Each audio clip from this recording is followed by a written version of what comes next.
Imported مال کو فائدہ پہنچاتے ہیں اور آپ کا کسان کو نقصان پہنچاتا ہے, ایگریکلچر سیکٹر کو نقصان پہنچاتا ہے.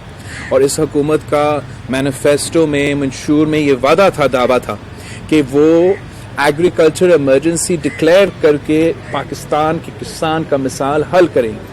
اور پاکستان پیپلز پارٹی کا تو ہمیشہ موقف یہی رہا ہے کہ پاکستان کا تو جو معیشت ہے وہ زرعی معیشت ہے, اور اگر آپ زرعی معیشت کو تگڑا کریں گے, اگر کسان خوشحال ہوگا تو پاکستان خوشحال ہوگا. مگر اس حکومت نے ایگریکلچر ایمرجنسی لگانے سے اور مدد کرنے کے بجائے انہوں نے پورا پاکستان کی ایگریکلچر معیشت کو ایمرجنسی میں ڈال دیا ہے, اور ہر سطح پہ اسی طریقے سے نقصان پہنچا رہے ہیں. اور یہی وجہ ہے کہ پاکستان پیپلز پارٹی ان کے ڈٹ کے مقابلے کر رہی ہے. جی نوید کھوڑو صاحب السلام علیکم. سر یہ پیپلز پارٹی کی سیاست تو مایہ ناز ہوتی ہے, پی ڈی ایم کو کیا پیپلز پارٹی نے استعمال کر دیا ہے, اور اوپر کیا معاملات طے ہو گئے ہیں کہ یوسف رضا گیلانی اپوزیشن لیڈر ہو گئے ہیں سینیٹ کے, اور کیا اگلی حکومت پیپلز پارٹی کی بنے گی, اور کیا عمران خان یہ مدت پوری کرے گا؟ پاکستان پیپلز پارٹی کا پہلے دن سے یہ کوشش رہا ہے کہ نہ صرف اس حکومت کا مخالفت کرے, مگر ہمارا اپوزیشن میں جو جماعتیں ہم سے شاید تعداد میں زیادہ تھے یا کم, ان سب کے ساتھ مل کے اپوزیشن کرے. آپ کو یاد ہوگا ایسے وقت تھا جب شاید پاکستان پیپلز پارٹی ہی زیادہ ایکٹیو تھا اور مختلف جماعتیں ڈومنٹ تھے, مگر میں نے خود بہت کوشش کیا, ہر صبح میں خود گیا اور محنت کر کے سپٹمبر 20 پہ ہم نے پاکستان ڈیموکریٹک موومنٹ کی بنیاد رکھی. اور ہم آج بھی چاہتے ہیں کہ اپوزیشن جماعتوں مل کے کام کرے, کہ اگر اپوزیشن جماعتیں مل کے حکومت کا مخالفت نہیں کریں گے تو اس کا فائدہ عمران خان کو ہوگا.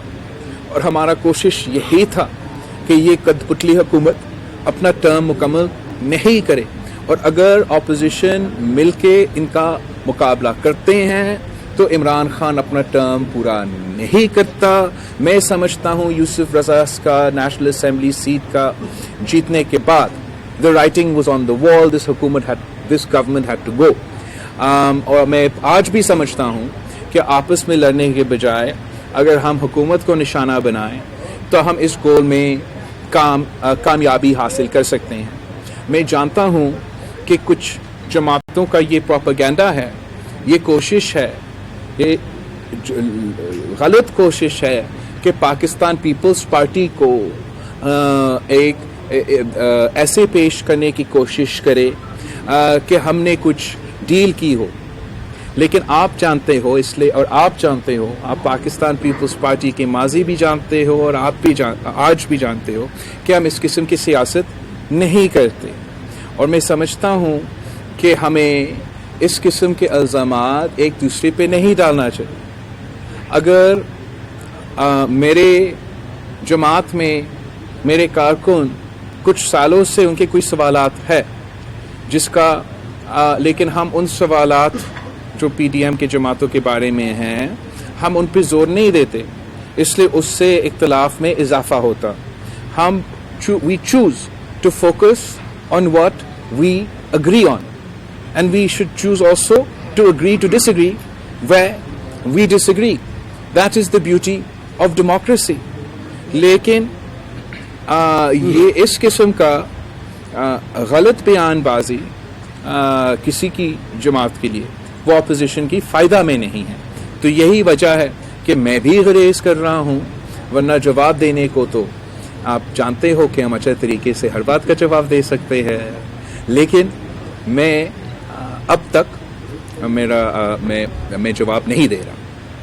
یاسر فاروقی صاحب جی, ملک کے موجودہ جو صورتحال معاشی خاص طور پہ اس جگہ پہ آ گئی ہے کہ اب خبریں یہ گردش کر رہی ہیں قومی حکومت بننے جا رہی ہے, تو کیا پیپلز پارٹی قومی حکومت پہ اتفاق کرے گی یا آپ کا وہی مطالبہ ہے کہ نئے الیکشن نئی حکومت, اور اگر آپ کو براہ راست کوئی عہدہ آفر کیا جاتا ہے تو آپ قومی حکومت میں لیں گے؟ جہاں تک پہلے دن سے ہمارا یہی کوشش رہا ہے, ہم چاہتے ہیں کہ نیا الیکشنز ہو, صاف و شفاف الیکشنز ہو, فری اینڈ فیئر الیکشنز ہو, 2018 کی طرح جس طریقے سے الیکشنز کروائے گئے ہیں یا ماضی میں مختلف موقع پہ جس طریقے سے پاکستان پیپلز پارٹی کے خلاف ہی دھاندلی ہوا ہے وہ نہ ہو اور فری اینڈ فیئر الیکشنز ہو. یہی کل بھی ہمارا پالیسی تھا, آج بھی ہمارا پالیسی ہے. میں نے نہ اپنے پارٹی کے میٹنگز میں نہ میڈیا میں کبھی کسی نیشنل گورنمنٹ, کسی قومی گورنمنٹ, کسی ڈائیلاگ کا, کسی کا ٹرم کا مکمل ہونا کا اشارہ دیا, اور نہ میں آج دوں گا. اب دوسری جماعت اگر آپ ان کو دیکھیں, انہوں نے شاید اس قسم کی باتیں کی ہوگی. علی جعفری صاحب. السلام علیکم بھائی, کیسے ہو؟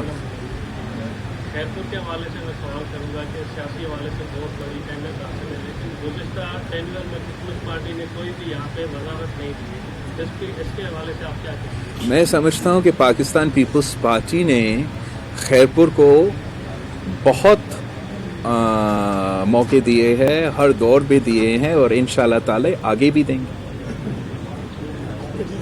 جی ثناء اللہ صاحب, تو آخری سوال ہے.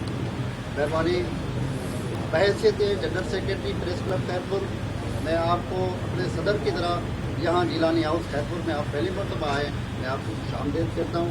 اس کے ساتھ ساتھ جو ہے نا میرا یہ سوال ہے, یہ جو پی ٹی ایم میں شامل 8 جماعتوں نے آپ کا جو نمائندہ ہے جو سینیٹ میں اپوزیشن لیڈر ہے اس کو تسلیم کرنے سے انکار کر دیا ہے. تو ایسی صورتحال میں یہ یوسف رضا گیلانی صاحب جو ہے سینیٹ میں اپوزیشن کا رول کیسے پلے کر سکتے ہیں؟ اور خاص طور پر پی ٹی ایم میں ایک جماعت ہے نون لیگ, اس کا آپ کے اوپر شدید دباؤ ہے استحکام کے حوالے سے. تو 5 اپریل کو جو آپ کی پارٹی کا سی سی کا جو اجلاس ہونے جا رہا ہے, تو کیا اس پہ یہ اپنا نقطہ اس میں اجلاس میں شامل رکھیں گے یا نہیں رکھیں گے؟ کل آپ نے جیکماباد میں بھی یہ اپنا تقریر کی تھی کہ مولانا فضل الرحمان کو ہم منانے میں کامیاب ہو جائیں گے, تو وہ باتیں جو ہے نا وہ منانے کی کس حد تک پہنچی؟ تو میں نہیں سمجھتا ہوں کہ کسی کو منانے کی ضرورت ہونا چاہیے. ہم نے یہ پاکستان ڈیموکریٹک موومنٹ کا اتحاد حکومت کا مخالفت کے لیے بنایا تھا, اسٹیبلشمنٹ کا سیاست میں مداخلت کے خلاف بنایا تھا, اداروں کو اپنا اپنا کردار ادا کرنے کے لیے بنایا تھا, اور ہم سب برابری کے ساتھ ایکولز کے طور پہ مل کے کام کرنے کے لیے بنایا تھا.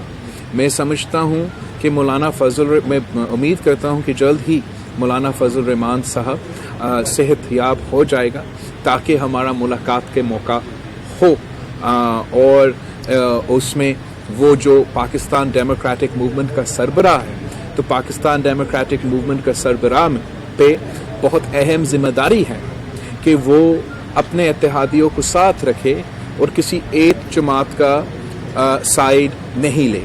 اور میں جانتا ہوں کہ مولانا فضل الرحمان صاحب کا بہت سینئر سیاستدان ہیں, بہت اس کے پاس ایکسپیرینس ہے, اور وہ چھوٹی موٹی جو آپ جماعتوں کے اختلاف رائے ہو سکتے ہیں اس کی وجہ سے اپنا اتحاد کو نقصان نہیں پہنچانے دیں گے. جہاں تک مسلم لیگ نون کی بات ہے, وہاں بھی آج بھی میرا وہی تجویز ہے کہ ذرا سا ایک حوصلے کے ساتھ اور کول ٹیمپرمنٹ کے ساتھ وہ اپنا سیاست کرے.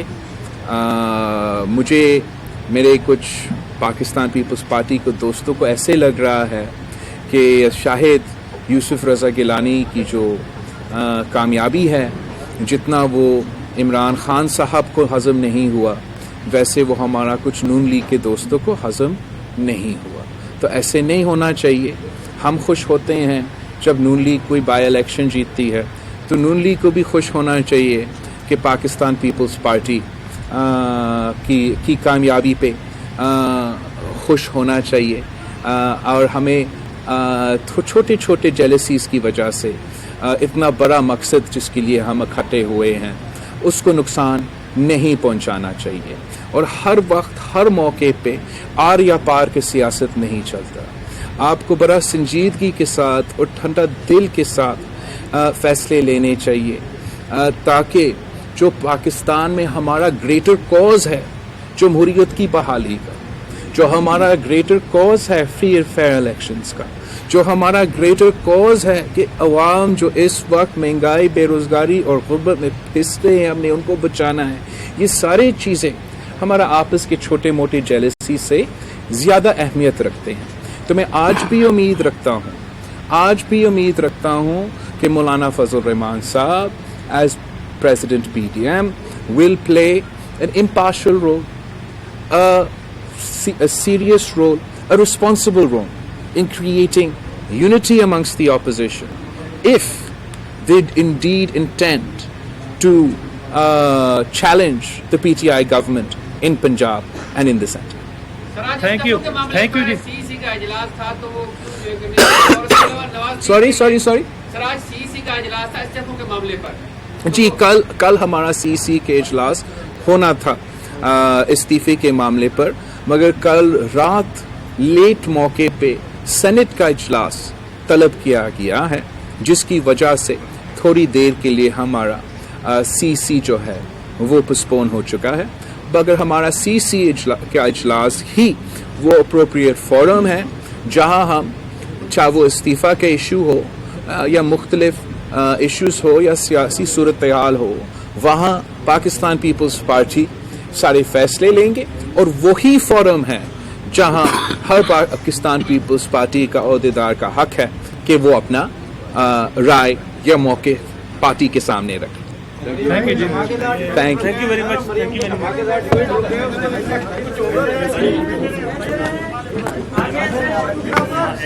Thank you very much.